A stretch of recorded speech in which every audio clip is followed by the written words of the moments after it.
Uburundi bwagiye gufasha leta ya Kongo niyo yobazwa kubera iki bagwa bafata ibisagara. Uburundi umufasha si wabazwa. Umva rero leta ya Kongo niyo yobazwa igituma ibisagara biguma bifatwa kandi no Burundi buri. Murakoze cyane. Mahirwe Gerard yarabajije ko tutaserukiwe mu biganiro byabereye Washington muri Leta Zunze Ubumwe za Amerika, akabaza ko nta kibazo biteye kuba tutaraserukiwe. Ibiganiro by'amahoro biri kubera mu bihugu byo hanze, harimo ibiganiro bibera muri Washington muri Leta Zunze Ubumwe za Amerika n'ibibera Doha mu gihugu cya Qatar. Ibyo biganiro biratandukanye. Ibyo muri Amerika bishinzwe gukemura ibibazo by'amakimbirane biri hagati y'u Rwanda na Kongo, kubera ko Kongo yiyegereje FDLR ikazambika ikaziha ibikoresho ndetse ikaziha n'ubushobozi. Ibyo bikaba bitera umutekano muke ku gihugu cy'abaturanyi, kigatuma igihugu cy'abaturanyi kibarega ko bashaka cyangwa se bari guteza umutekano muke.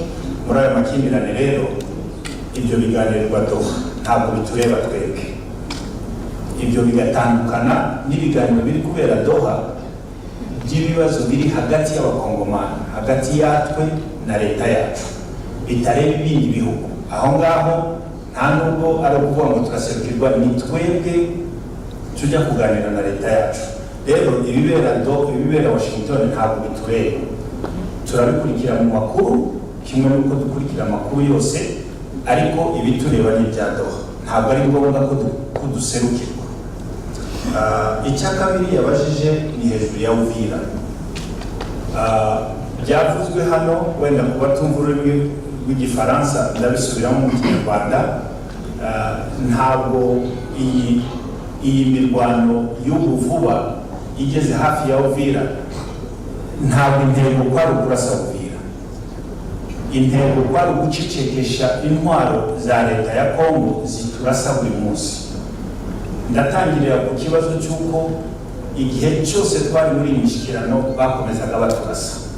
Nta nubwo barasaga gusa kuri ligne de front cyangwa se hari abasirikare, barasaga n'ahatari abasirikare. Muzi amadrone yagiye arasa Masisi, kandi Masisi ubu ngubu nta mirwano ihari, akarasa abasivile. Muzi amadrone yarashe mu Mikenke, mu Rugezi, mu Bitsankuku, aho hose hagiye haraswa nta basirikare bahari, akarasa abasivile. Kubera iki? Kubera ko batubahiriza ayo masezerano. Twasinye amasezerano y'uko yo guhagarika imirwano. Muri ayo masezerano twasabye ko habaho igice cy'ubutaka kiba cyitwa zone tampon hagati yacu n'abo turwana. Tunasaba ko haba ingabo z'amahanga cyangwa se force d'interposition ziza hagati yacu nabo, kugira ngo ejo hatazaba uzare ubundi ngo yamurashe cyangwa se yamuteye. Nabyo leta ya Kongo irabyanga. Muri izo mekanisme za verification yanga ko dushyiraho igice cy'ubutaka tutarimo nabo batarimo cyaba zone tampon. Yanga ko tuzana ingabo z'amahanga zitujya hagati. Ubu niko dutangiye gusobanukirwa ko ibyo ngibyo byari bigamije kubahesha uburyo bwo gukomeza imirwano, kuko mu mutima wabo batigeze bareka imirwano. Iki gihe cyose n'ibyo dusinya bo ntibabisinya babikuye ku mutima. Ubu rero twari tumaze amezi menshi dukomeza duterwa dukora documentation y'ibitero, tukabyohereza Doha, tukabyohereza muri communauté internationale, tukabwira abantu, tukabivuga mu binyamakuru cyangwa se tubibwira abanyamakuru, ariko ntibigire icyo bitanga. Bigeraho rero twumva ko tutakomeza kurebera abaturage bapfa, ko tugomba kugira icyo dukora. Muri uko kurwana tugenda dukurikira aho bohereza amabomba ava, bigatuma tugenda dutera imbere. Ubu ngubu tugeze aho tugeze, kandi nibadahagarika tuzakomeza, kuko ntabwo tuzicara ngo turebera abaturage bapfa, kandi twaraje tuje kurengera abaturage.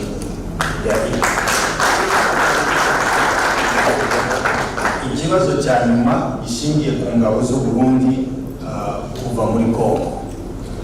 reka maze nsubire inyuma gatoya mvuge ko Uburundi ntabwo buri mu bibazo biri muri Kongo. Ibibazo biri muri Kongo biri hagati y'umukongomani na leta yiwe. Ibyo twita inkomoko y'ibibazo cyangwa se les causes profondes de conflit ntabwo Burundi burimo. Uburundi buri muri Kongo mu masezerano ya gisirikare bwagiranye na Kongo kubw'inyungu z'amafaranga pour des raisons purement économiques qui ne profitent qu'à une classe d'individus. Birababaje kuba abarundi bapfira ku butaka bwa Kongo ibihumbi n'ibihumbi kandi bazira inyungu y'abantu ku giti cyabo.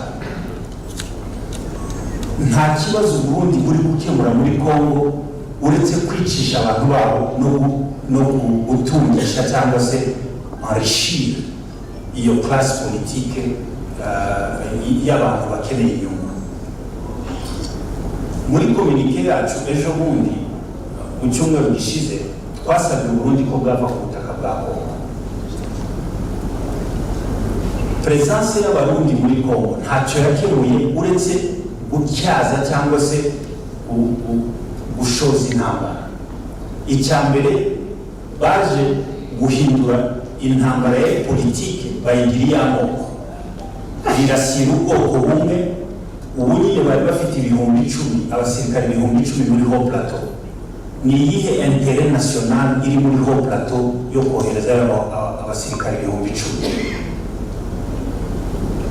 Muri mugenzi wanjye yabivuze neza, mu minembwe hatuye amoko, abashira, abafurero, abanyitu, ababembe, ariko bafata community imwe gusa bayigira cible. Batanga itegeko ko nta munyamurenge ushobora kuva mu minembwe ngo ajye mu yindi mu wundi muhana cyangwa mu yindi village yari yose cyangwa ngo barebe isoko kimwe n'abandi. Kugeza n'ejo bundi bafata abagore n'abana n'abasaza bari bavuye guhaha bagiye bihisha banyura mu ishyamba, barabimenya bajya kubatega, hapfa abantu bane, abandi barafatwa n'imizigo irafatwa. Jewe narahamagaye nabwiye abarundi mugende mufate iyo mizigo mwisake, nimusanga mwisasu rimwe muyisigara, ariko niba nta masasu musanze mwisukari, umunyu, amavuta n'amasabuni biriya byose bikenewe mubisubize ba nyirabyo, keretse niba ari des mesures punitives mukorera abaturage. Noneho barananirwa, barabisaka, babura icyo batoramo, ariko bangana kubitanga. Uburundi bwakomeje intambara kandi buri muri Kongo mu buryo bw'inyungu gusa. Ubu rero twabusabye ko buvamo, ariko kandi nk'uko yabajije abarundi n'abaturanyi tuzakomeza kubana. Ibibazo bihari biri kuri leta y'u Burundi ihari ubu idasobanukiwe n'ikibazo, ariko igihe cyose abarundi tuzabana kandi tuzabana amahoro. Murakoze. Guhonyora ikiremwa inyoko muntu, urumva ibyaha barimo barakora, ibyaha bihamije kwica abantu bagose bene bacu bavandimwe hariya mu Minembwe.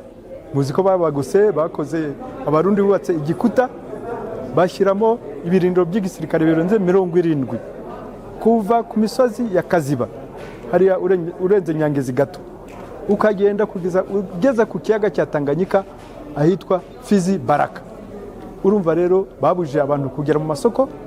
Indege yari yabagemuriye imiti barayirashe bayitayeho amabombe, bo bonyine bamaze kubagota. Ubu bagenda babaminjiraho amabombe bakoresheje indege z'intambara za Sukhoi 25, bakoresheje amadrone y'ubwoko bwose ko muyazi. Amadrone yakorewe mu Bashinwa yitwa CS4, hari yakoreye muri Turukiya, hari yakoreye muri Indonesia. Yose bajya kuyagura ku mafaranga y'igihugu cya Kongo, bakaza bakaminjira amabombe kuri abo baturage bamaze guguta. Igishya rero cya nyuma, hari Uburundi bwateretse intwaro zikomeye, artillery mu migi yabo y'Ibujumbura. Hari ahitwa Rukana hafi ya Ruhwa, hari ahitwa mu Binyange, hakaba ahitwa ku Kabadage hafi ya Rugombo. Aho hose bashyizeho intwaro zikomeye zirasa amabombe ziyarasa mu gihugu cyacu cya Kongo. Abo bantu barashe mu mujyi wa Kamanyola, barasa mu mujyi wa Gatogota, mu mujyi wa Ruvungi, mu mujyi wa Mutarure, mu mujyi wa Sange. Muri Sange ho habayeho ubwicanyi bukomeye kuko ingabo za leta arizo FARDC zasubiranyemo na Wazalendo. Bararwana bigeze aho ingabo za leta zibonye ko Wazalendo zenda kubanesha, kubamukura mu birindiro byabo. Icyo bakoze babaminjiremo amabombe arabamara, abantu barapfuye benshi cyane mu mujyi wa Sange. Ubwo bwicanyi rero ubwo twashatse kubagezaho uyu munsi. Ibyo byaha byose birakorwa muri iki cyumweru gishize. Urumva, niyo mpamvu twe twavuze ko tugomba guhaguruka tukarengera abaturage basigaye. Abacikacumu bari hariya bose barimo baratabaza bati nyaboneka nimudutabare nk'uko mwatabaye abandi. Niyo mpamvu abayobozi hano babibabwiye bati FARDC na Wazalendo bararwanye baramarana, ubu ngubu bari guhunga ntituzi iyo bari kujya. Rero bari gusiga abaturage babereye aho ngaho. Niyo mpamvu hari mu masaha makeya muri bwumve twatabaye abo baturage twabagezeho. Aka kanya hari amakuru avuga yuko iri hafi gufatwa. Ese koko murayifata? Bimeze uti? Ariko menye tumvise icyo mvuze. Navuze nti ingabo za leta FARDC n'izo ngabo z'u Burundi zaje kubafasha, nabo ba Wazalendo. Abacancuro mwabonye ko barohamye mu kiyaga, mwarababonye bararohamye mu kiyaga cya Tanganyika. Rero abo bandi barwanye baramarana hagati yabo. Ubu abaturage baraho ngaho nta kibarinze. Birasaba rero ko hagira ubatabara. Hagati rero ya M23 n'u Burundi, dore ko Burundi burimo kwivana ibibazo byanyu nk'abanyekongo, aho muraza kubasubiza namwe murasayo bimeze ute? Dore ko bo bigaragara ko bari no kuza kubateza umutekano mukeya nk'abanyekongo. Twarabamaganye muri ya minsi nyine maze kubabwira aho bari bateretse ibihunda byabo bya Rurangiza. Twarabamaganye, twarabandikiye, twabatumyeho tuti ibi bintu bigomba guhagarara. Turakeka rero barumvise yuko hari n'ejo bundi ntabyo bongeye kohereza. Turakeka barumvise ubwo butumwa. Twe turashaka kubana n'abaturanyi neza, batwemereye twabana neza. Urumva, naho abakongomani bacu ubu turabwira aba FARDC bareke kwica abaturage. Bariya ba Wazalendo bahaye intwaro none bakaba bazikoresha kubica, ahubwo bose n'abakongomani bashyira intwaro hasi. Turaje kubakiza nabo hamwe nk'abandi baturage, tuje kubakiza kandi no gutabara abakongomani bose. Monsieur le porte-parole, nous venons de suivre le coordonnateur qui nous a parlé de la situation d'Uvira à long et à large. En un mot, qu'est-ce que nous pouvons retenir par rapport à la situation d'Uvira aujourd'hui? Bon, écoute, il y a eu des combats entre les forces qu'ils appellent amis. Donc les FARDC et les Wazalendo et les forces burundaises se sont rentrés dedans. Se sont battus à Sangue. Vous avez vu des images horribles. C'était quoi? C'était les FARDC et les Wazalendo qui se battaient. À la fin, quand les FARDC allaient être vaincus par les Wazalendo, des civils qu'ils ont armés eux-mêmes, alors ils ont utilisé des bombes et des lance-roquettes pour les anéantir. Tu as vu le nombre de cadavres qui étaient jonchés sur le sol. Ce sont des crimes indescriptibles commis par les forces armées congolaises, les FARDC, avec leurs alliés, les Burundais. Et quelle est la position de l'AFC par rapport à cette situation? Non, la position de l'AFC, vous savez que nous sommes là pour rétablir la paix et la sécurité pour tous. Vous allez intervenir?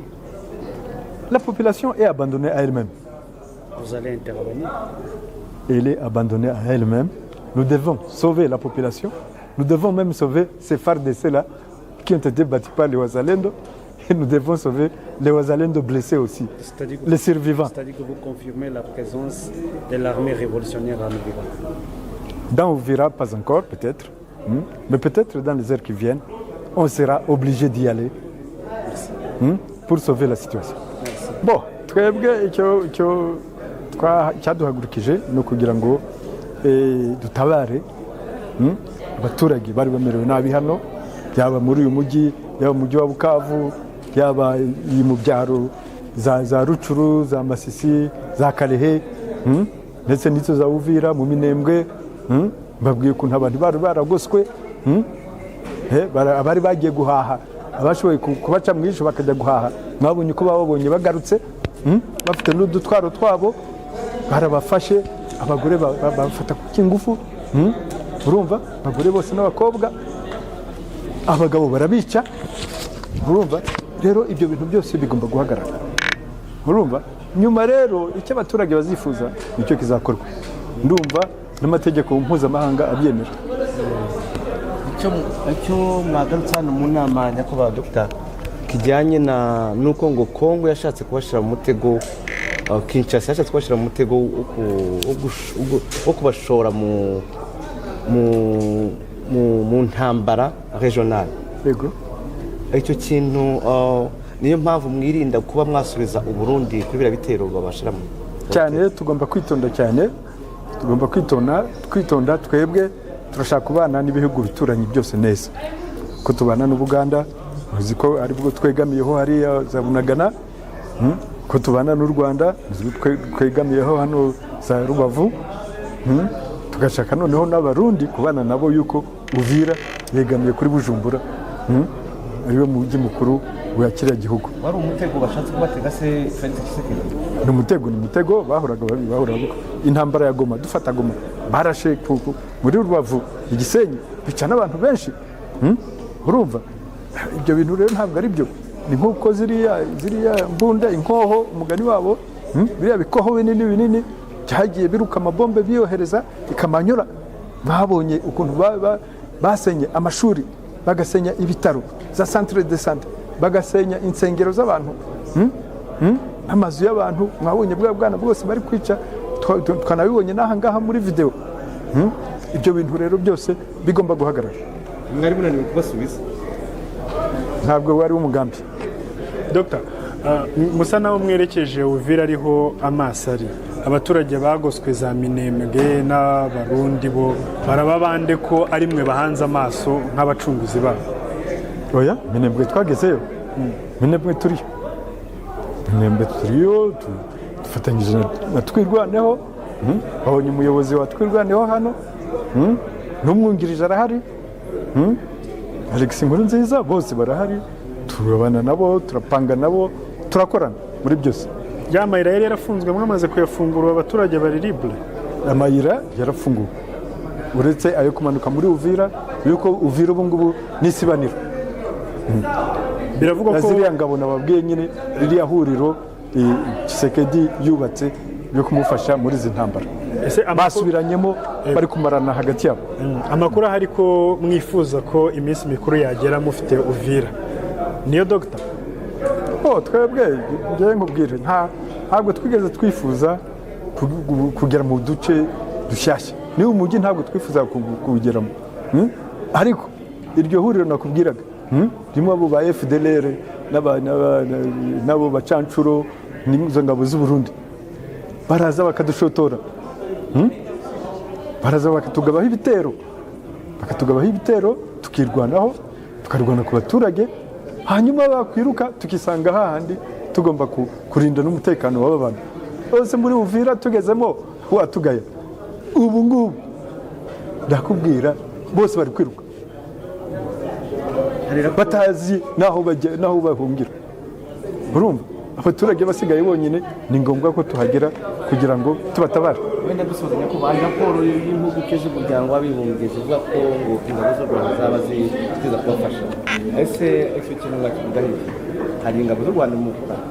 Nababwiye ko imibanire yacu n'ibihugu bituranye, nk'uranye yonyine tubona kuri ibyo bihugu, ni uko nta mwanzi wadutera aduturutse inyuma yuko ibyo bihugu bicunga umutekano wabyo neza, urumva bicunga imipaka, urumva nta mwanzi rero wagera iwabo ngo aturase aduturutse inyuma. Icyo gihe twebwe aho tugomba guhangana nabo ba FDLR bahungiye ino n'abandi tukarasa tukarekeza umututu imbere gusa. Ntazihari. Par rapport à la promesse du gouverneur du Sud ici de Kivu, M. Kouroussi, je pense que ce n'est pas la première fois qu'une telle promesse est faite. Une promesse d'abord vide et sans effet. On en a eu beaucoup tout le long de cette guerre, mais tous ont été suivis par des replis stratégiques de la part du FARDC. Et ce n'est pas non plus la première fois qu'ils engagent des mercenaires ou qu'ils appellent au secours à d'autres armées étrangères. Vous en connaissez sûrement les exemples. Les Samidi-Arsi, les troupes burundaises qui sont aujourd'hui en recul. Et alors, tout ce que je peux dire, c'est que ce n'est pas la première fois, mais nous défendrons notre population, nous défendrons notre cause, à quelque prix que ce soit, et nous ne laisserons pas intimider par des promesses vides. Merci.